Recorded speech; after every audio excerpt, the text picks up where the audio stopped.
Bismillah ar-Rahman ar-Rahim. In the name of Allah, the most merciful, the most beneficent. Honorable Ministers, Honorable Chairman PAC, Deputy Speaker, Honorable Deputy Speaker, the Additional Chief Secretary, their secretaries present here today, ambassadors, my former colleagues, two of them are here, and we have Mr. Masood, Sardar, Chairman PRF and Secretary Jammu and Kashmir Liberation Cell, Mr. Khalid Rahman, Executive President of IPS, Professor Roger van Zwanenburg, and we have a special guest, Sayyid Iftikhar Gilani, whom I met a couple of days ago in Ankara. There were also vice chancellors, worthy vice chancellors who are here, faculty members from different universities, students, scholars, media persons. Assalamu alaikum and good evening. As it was mentioned by Mr. Khalid Rahman, I returned from Jeddah this morning, and prior to being in Jeddah, I was in Turkey. And let me share some of those impressions which are fresh in my mind. First, I want to tell you that when I went to Ankara, at the invitation of two think tanks, there was an international conference which was held by the Turkish institute called Institute of Strategic Thought. And it was a very well attended conference. The Chief Justice of the Supreme Court was there. The Grand Mufti was there.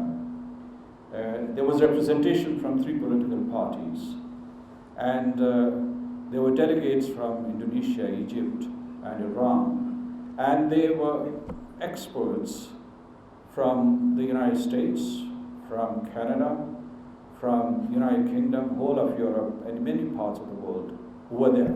Many lawmakers attended that conference and addressed it. I was really touched.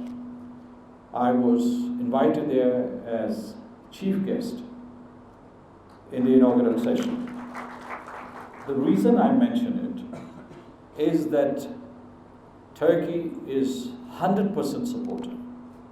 And when I was having a conversation with the leadership of Turkey there, and when I addressed the international conference, I suggested 2 things. One was that Turkey should pursue humanitarian diplomacy to the Indian-occupied Jammu and Kashmir, establishing a humanitarian corridor. And I said, why can't it be done? Because Turkey in the past has been very active in humanitarian diplomacy. They have worked very hard and productively in the Philippines, in Somalia, and in many other parts of the world, and they've succeeded. Because of them, Moroland and Mogadishu are much more peaceful.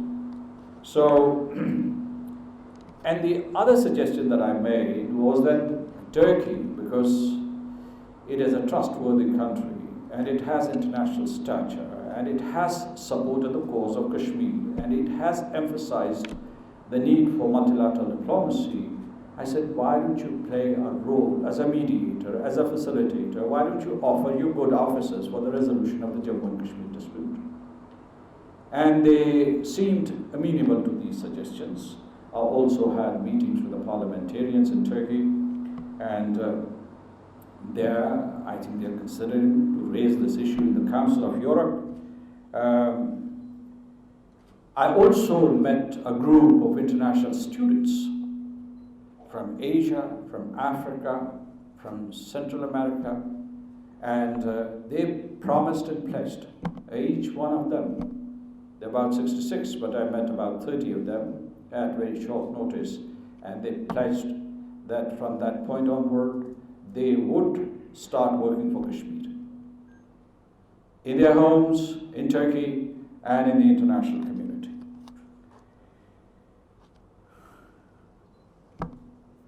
The political parties also support your cause. I'm saying all these things to inspire you. Do not lose heart. Don't think that you are isolated. That there are people abroad who care for the Kashmiris. I was also in Jeddah for the last 2 days.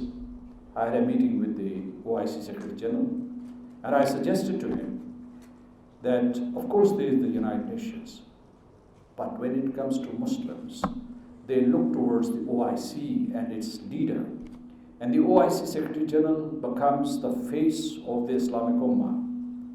And yes, we do not want to fight wars. We do not want wars. We want diplomacy.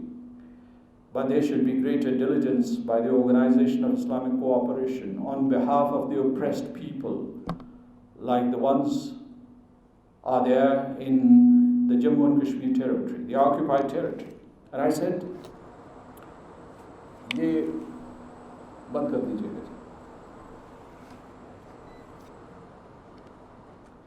I said, the people of Jammu and Kashmir, in Srinagar, in Badgam, and other towns, they look towards you. They said that where the United Nations would be inactive, the Organization of Islamic Cooperation would speak out. And I said, many Islamic nations have very close ties with India. India is the oppressor and the brutalizer of the Kashmiris. But you have clout. Why don't you go to Narendra Modi and put pressure on him and persuade him to end this repression in Kashmir? And I said, why don't you go to Antonio Guterres and tell him that the United Nations Secretary General should be more active, and that the United Nations Security Council should be active. I would also tell you that I was invited by the OIC's Independent Permanent Human Rights Commission. It's a 16-member body, 18-member body. I addressed them. I briefed them about the situation prevalent in the territory. And I made many suggestions. Let me tell you that very few people here in the audience know that this forum, their representatives, visited Muzaffarabad back in 2017, and then they later on published a very comprehensive and very seminal report on the human rights situation in Kashmir. And some of its recommendations are very important. They urged the Islamic Development Bank and Islamic Solidarity Fund to invest in the livelihood sector in the Indian-occupied Jammu and Kashmir and to help the students there. It has also said that these two organizations should help Azad Kashmir in the sustenance and maintenance of the refugee camps. Well, after the conversations I had, they are going to publish another report capturing all the developments that have taken place after August the 5th. The IPHRC, this commission, would visit Azad Kashmir again. Of course, they've made a request to the Indian government to visit, but they have denied access to them. And there is a special envoy in Kashmir appointed by the Organization of Islamic Cooperation. It's the only special envoy in Kashmir which has been appointed by any forum in the world. Now, let me come to the main content of the conversation that I'm going to have with you. And give me a second, let me organize my papers.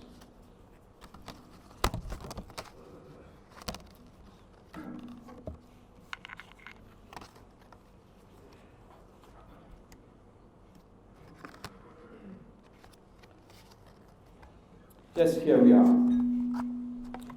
Now,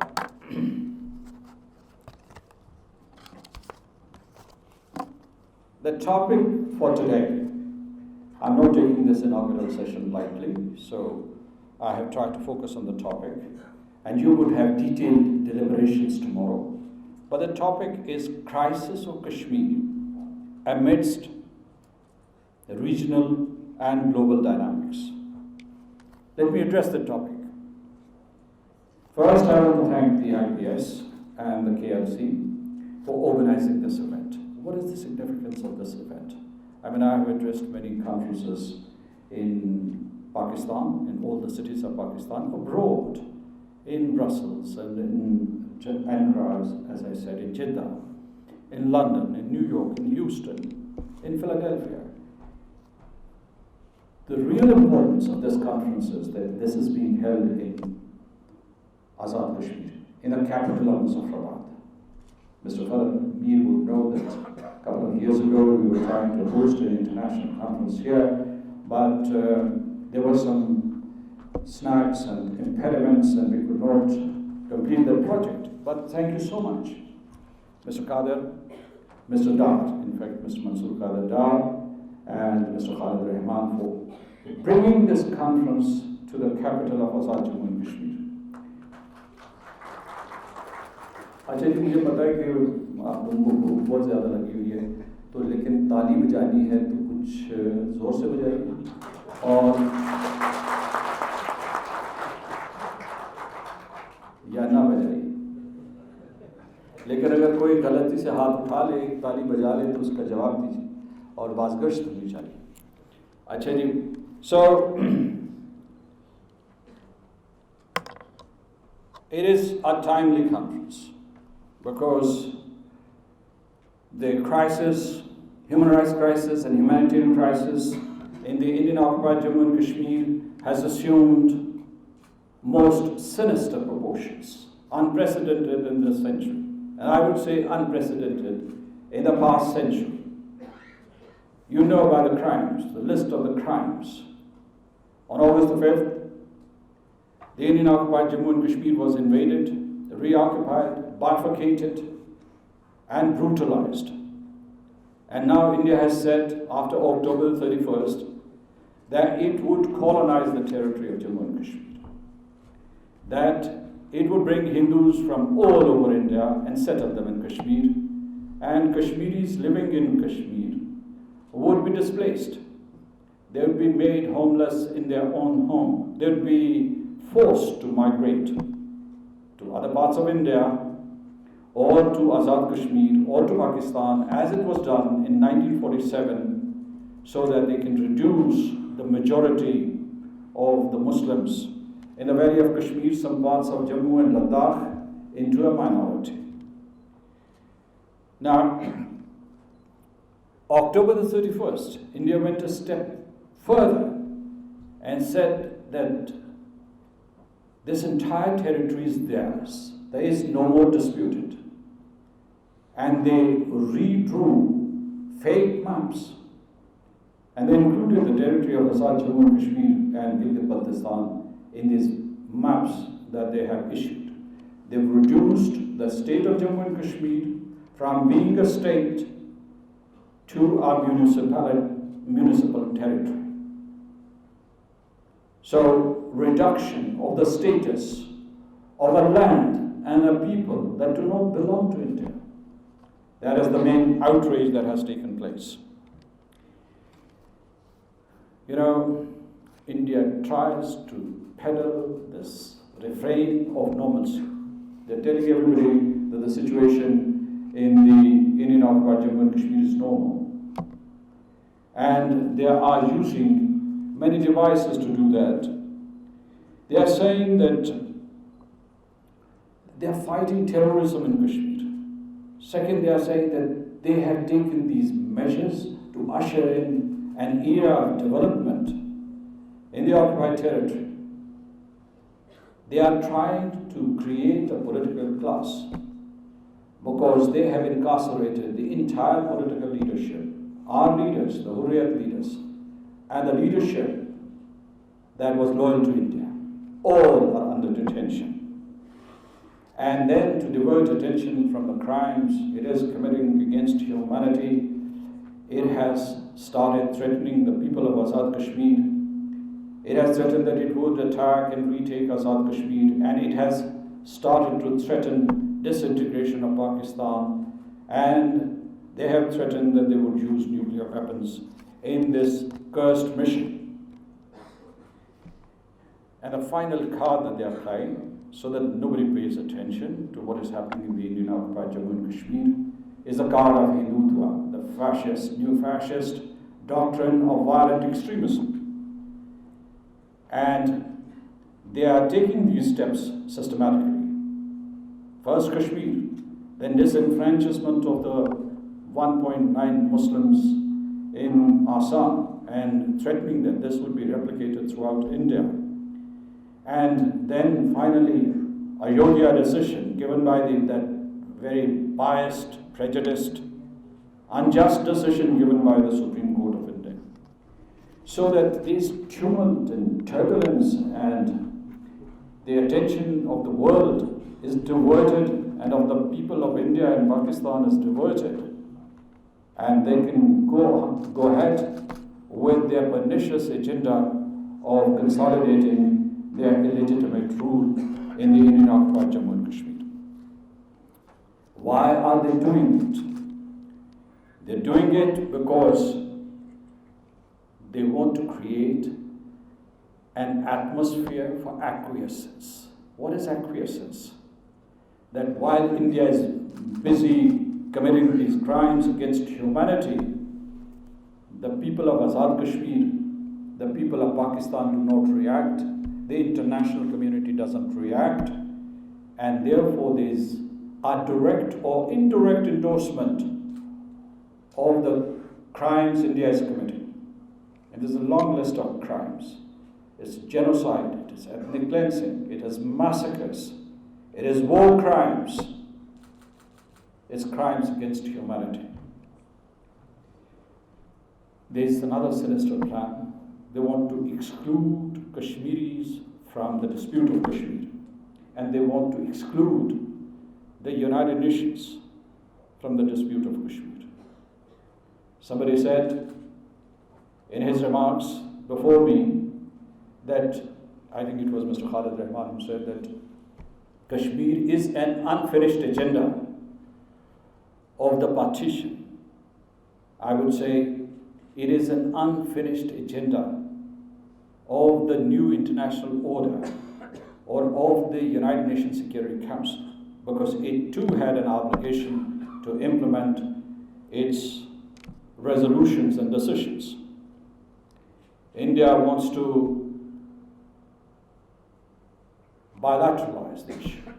At least it used to before August the 5th, bilateralize the issue. But now they want to unilateralize the issue. Then we talk about the regional and global dynamics, and briefly I'll tell you that there's huge tension between India and China. It is mainly because of Kashmir. And India is opposing the burgeoning relationship between Pakistan and China, particularly in the realm of the China-Pakistan Economic Corridor and Pakistan's support to the Belt and Road Initiative. Now, there's a tension between Iran and US and Afghanistan. The conflict in Afghanistan remains unresolved. Now, USA, the United States of America, is hugely distracted because of the impeachment proceedings. And the United Kingdom is fighting for its existence because of the Brexit. They're contesting elections. So their attention is also distracted. In Europe, you would find the rise and ascendancy of extremist powers, of ethnic nationalism, of neo-Nazism, and therefore they too are distracted. This era of distraction suits India because they can go ahead with their criminal agenda in the Indian occupied Jammu and Kashmir. Let me also tell you that the New World Order, which was conceived and crafted in the aftermath of the Second World War, is broken. As Mr. Khalid Rahman said, if it wasn't broken, the Security Council would proactively, suo motu, as we say in Pakistan, would intervene to stop the genocide in the Indian occupied Jammu and Kashmir. It would not wait for a letter or communication from the Foreign Minister of Pakistan to intervene, because it is obligated under the United Nations Charter to intervene and to save the people of Jammu and Kashmir from genocide and to save the region from the scourge of war. a war which is being imposed by India on the Indian-occupied Jammu and Kashmir, on Azad Kashmir, on Pakistan. Security Council is inactive on Kashmir. Why is it not coming forward? I can tell you that in its current agenda, it is active on many issues. You may not have heard the names of those places. Have you heard the name of a state called Central African Republic? And they are active.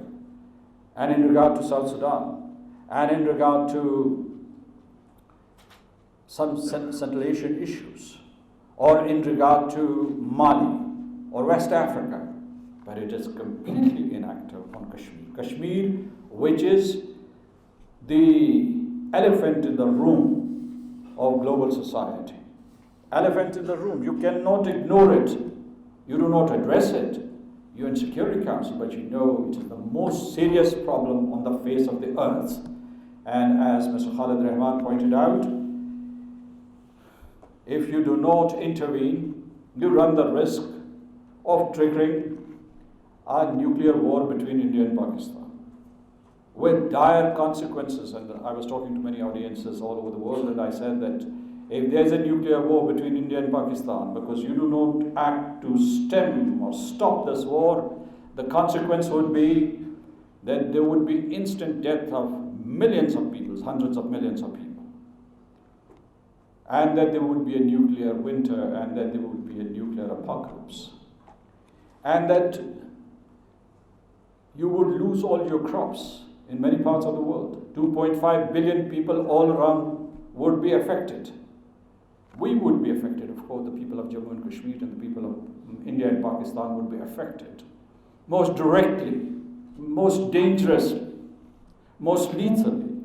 But the rest of the world would not just watch a spectacle of war, they would also be victims of this war. So it is their responsibility to step forward and stop this war. Let me also tell you that there was a time before August the 5th we used to say that we are isolated. And that's partly true. But I have appealed to the people to tear off the script from which they were reading their talking points before August the 5th. After August the 5th, hundreds of Main Street newspapers, media networks, and civil society organizations, human rights organizations, have criticized and castigated India for its outrageous steps, and they called them illegitimate and illegal, and they have spoken out for Kashmiris. They have also expressed solidarity with Pakistan. We did not give them this language. They themselves decided to do that. And I can tell you that I visited Brussels and United Kingdom and Washington, D.C. Hundreds of parliamentarians have condemned Indian actions. And they want freedom and liberty, and many of them self-determination for the people of Jammu and Kashmir. So this is a new environment. The narrative that we were trying to craft about Kashmir has been handed over to us by the international media. And therefore I appeal to everybody, particularly to the media person, to the think tanks, that for God's sake, interface with the international community. You are not alone, you are not isolated, at least in the sphere of communication. You have a voice, you have a space, you have a new opportunity. Use it, or you will lose it. This is what I want to share with you. And yet, I'll tell you that except for 4 governments, China, Turkey, Iran, and Malaysia, most of the nations have remained tight-lipped. I mean, there are nations who are reporting from their embassies, are reporting from New Delhi, why Washington's lips are sealed, or whatever they utter about Kashmir is so cautious. It is so ambivalent. Why do they equivocate? Why do they prevaricate? Why? So I asked in one of the events, will Kashmir fix the international order, which is broken and dysfunctional? Here we have a responsibility.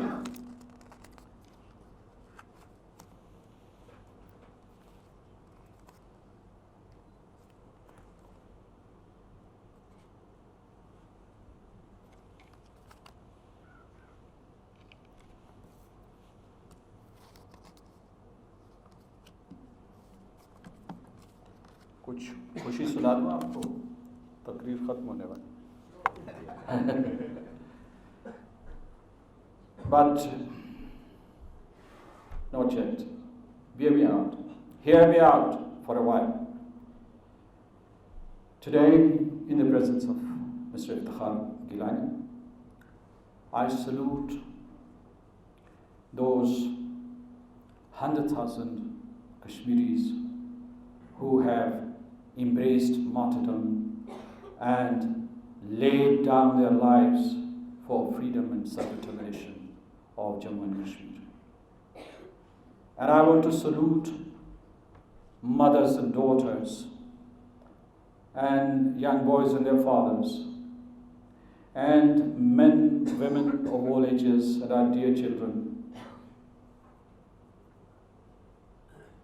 for these sacrifices. Historians, particularly in Pakistan, when they quote the figure of the martyrs of Kashmir, they say it is 100,000 because they have short memory. They go back only to 1989. But I say that the total number is 500,000. They're a big number. And who has sustained this movement? It is the people of Kashmir. It is these courageous, heroic journalists like Mr. Bukhari and Mr. Gilani, and I pay tribute to them.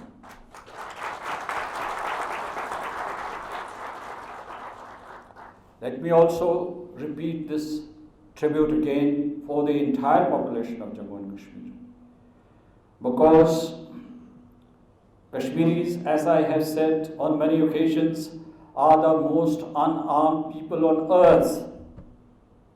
Is there any supply chain for arms for the Kashmiris from across the line of control, or from Amritsar, or from Gurdaspur? And the occupation forces say, and Dilbagh Singh, Director General of Police of AJK, says that the total number of militants in Kashmir is 200 to 300. We don't call them militants, we call them freedom fighters. So 900,000 troops fighting 200 to 300 boys who fled the terror of the Indian forces and are hiding themselves in the forests and orchards to escape their terror, ill-equipped, ill-trained. So when you're talking about Kashmiris, you're talking about the bravest nation on earth. My messages to you are, and to the international community, because there are delegates from the international community here, save the Kashmiris from Holocaust.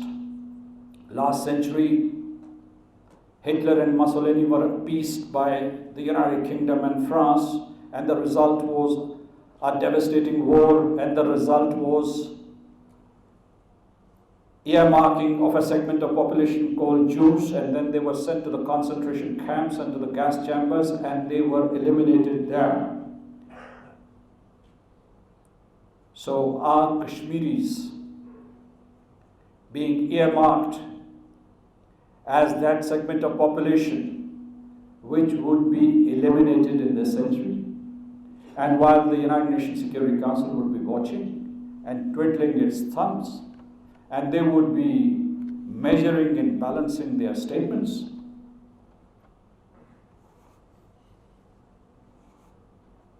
save Kashmiris from an impending Holocaust. Genocide has already started.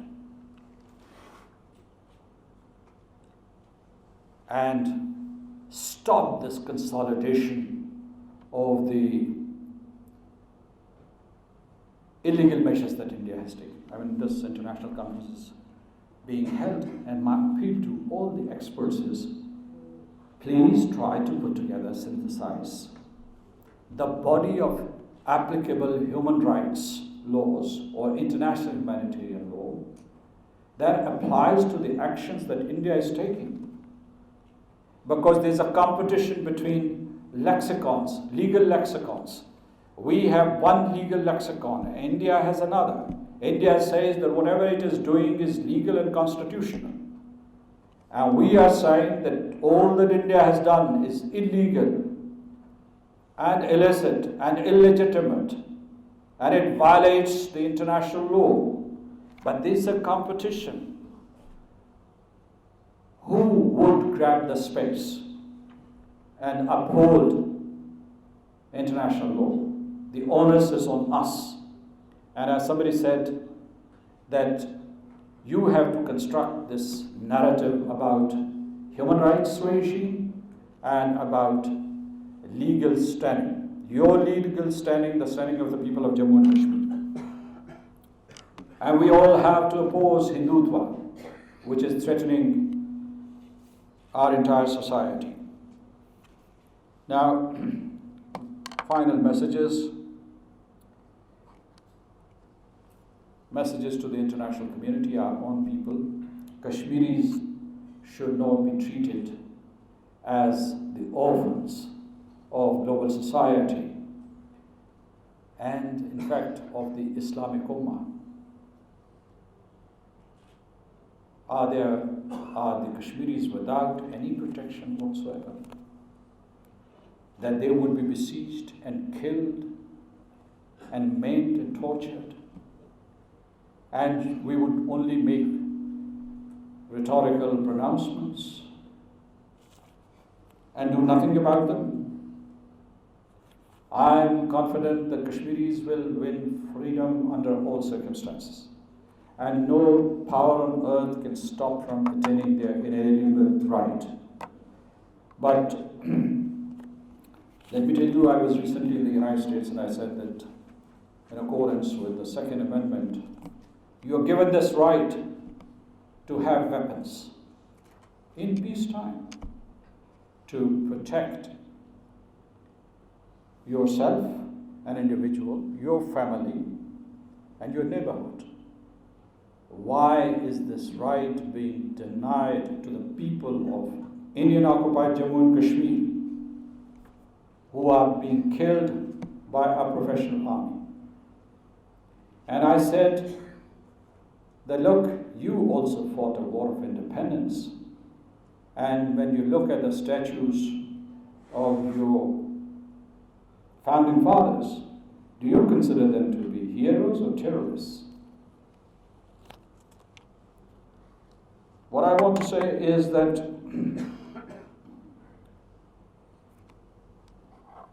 we will gather together and we will not allow our boys to be abducted and tortured.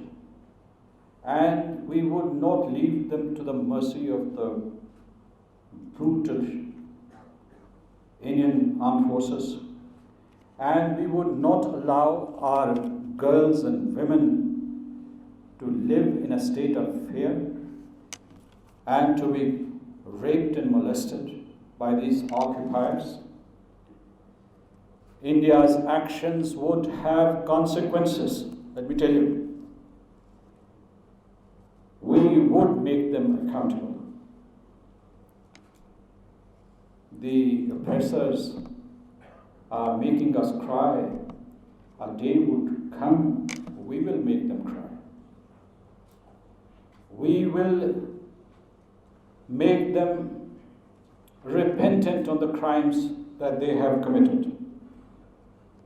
We will fight, and we are fighting back. And India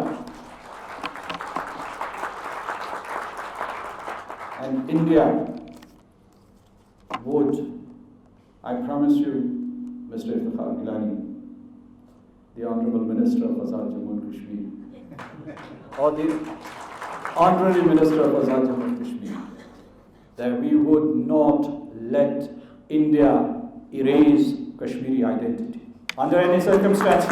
Thank you so much, ladies and gentlemen.